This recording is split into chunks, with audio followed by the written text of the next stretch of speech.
कृषीधनी प्रयोगशील यूट्यूब चॅनलमध्ये आपलं सहर्ष स्वागत।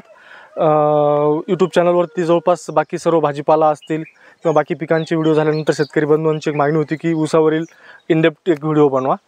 तर आज मी माझ्याच शेतातल्या प्लॉटवर उभा आहे। मराठवाड्यातील ऊस आणि पश्चिम महाराष्ट्र असेल किंवा बाकी प्रदेशातील ऊस याबद्दल खूप तुलना होते आणि ते आहे पण, कारण मराठवाड्यातील शेतकरी 40 टन एकरी ॲव्हरेज बसलं, 50 टन बसला तरी तो खूप खुश होतो। आणि तेच ॲव्हरेज आपण पश्चिम महाराष्ट्रातील घेतलं तर ते म्हणजे एखादा कमी लक्ष देणारा शेतकरी असेल तरी तो 50-60 टनाच्या पुढेच असतो, आज जे की मराठवाड्यातलं हायेस्ट ॲव्हरेज असतं। पण आता नवीन पिढी आलेली आहे, शिक्षणातून असेल किंवा खूप डॉक्टर अंकुश चोरमुले सर आहेत, ते पण मार्गदर्शन चांगलं करतात। काही व्हिडिओजच्या माध्यमातून, सोशल मीडियाच्या माध्यमातून शेतकरी आता थोडे हुशार झालेत खूप विद्यापीठामुळे, याच्यामुळे। तर आता मराठवाड्यातील ॲव्हरेजही वाढत आहे, नाही अशातला भाग नाही। आता हा आमचा प्लॉट मागील वर्षी आम्ही 10व्या महिन्यात म्हणजे ऑक्टोबरमध्ये लागवड केलेली आहे। याची लागण मागच्या वर्षी ऑक्टोबरमधील आहे आणि हा आमचा खोडवा प्लॉट आहे, जे की गेल्या वर्षी आम्ही एकरी 72 टन काढलेला। यावर्षी नवीन ऊसापेक्षा तर खोडवा थोडा हा असतोच, पण सर्वात महत्त्वाचं आम्ही मराठवाड्यातील शेतकऱ्यांनी किंवा काय बदल करायला पाहिजे किंवा आम्ही काय बदल केले, हा सर्वात मोठा मुद्दा आहे। तर मराठवाड्यात पहिला सर्वात मोठा मुद्दा जो शेतकरी बांधवांनी लक्षात घ्यायला पाहिजे तो म्हणजे रोप लागण।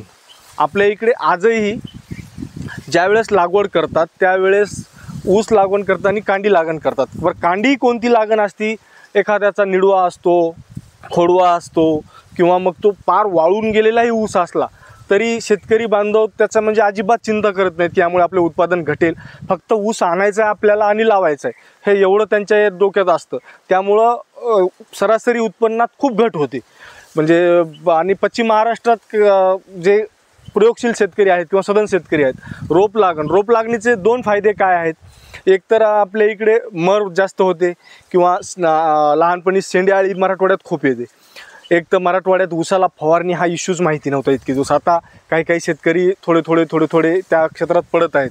काही एक कांडी लागवड करत आहेत, काही 2 कांडीवर आलेत। नाही तर पहिलं आपलं हाताला हात लावून डायरेक्ट म्हणजे एक न्यूनगंड तयार झालेला होता की ऊसाची कांड्याची संख्या जेवढी जास्त सरीमध्ये लागवड करताना तेवढं उत्पन्न जास्त, हे चुकीचं होतं। आणि परत पहिलं काय होतं की 3 फुटावर सरी मारल्या जायची, आता ती सरी 5 फुटावर गेली, 4.5-5 फुटावर। त्यामुळे ऊसाचं उत्पन्न म्हणजे मराठवाड्यात एक न्यूनगंड आजही काय आहे, ऊसाची जेवढी संख्या जास्त तेवढं उत्पन्न जास्त, हे सर्वात चुकीचं आहे।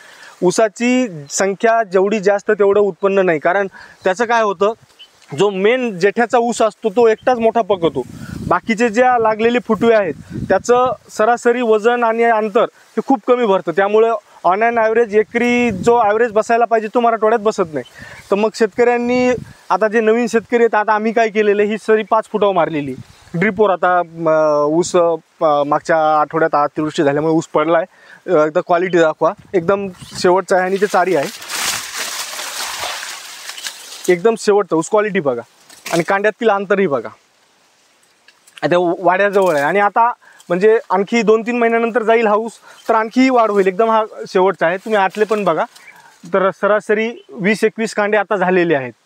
तर आम्ही याला काय केलं, 5 फुटावर सरी घेतली, आत ड्रीप टाकलं आणि रोप लागण केलेली।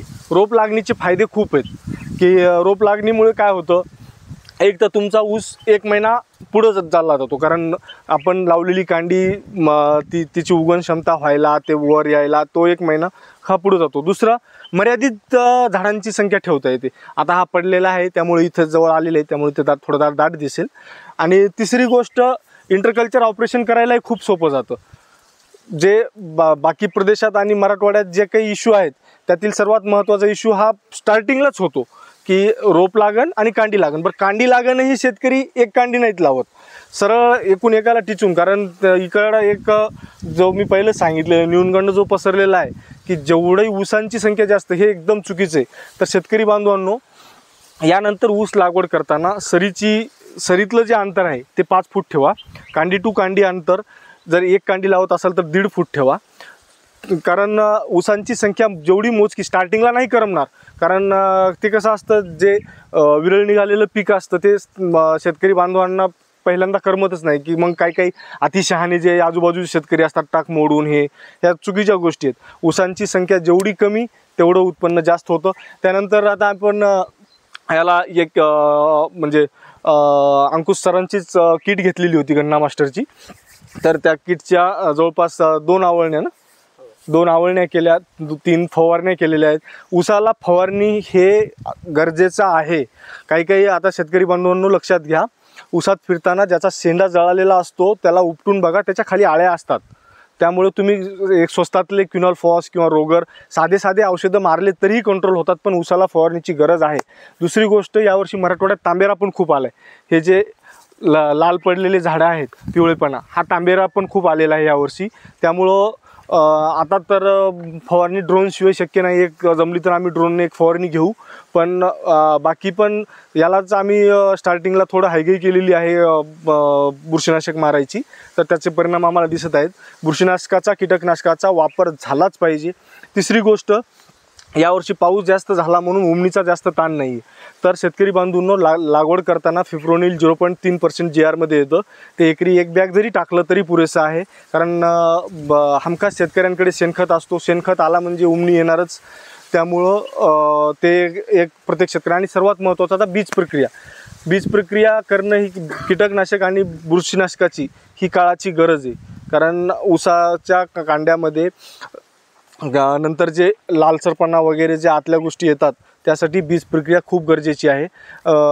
इनडेप्थ व्हिडिओ करायला खूप मोठा जाईल. काही गोष्टी खताचं वगैरे नियोजन आहे ते पुढच्या याच्यात करून घेऊ. चालतं. धन्यवाद.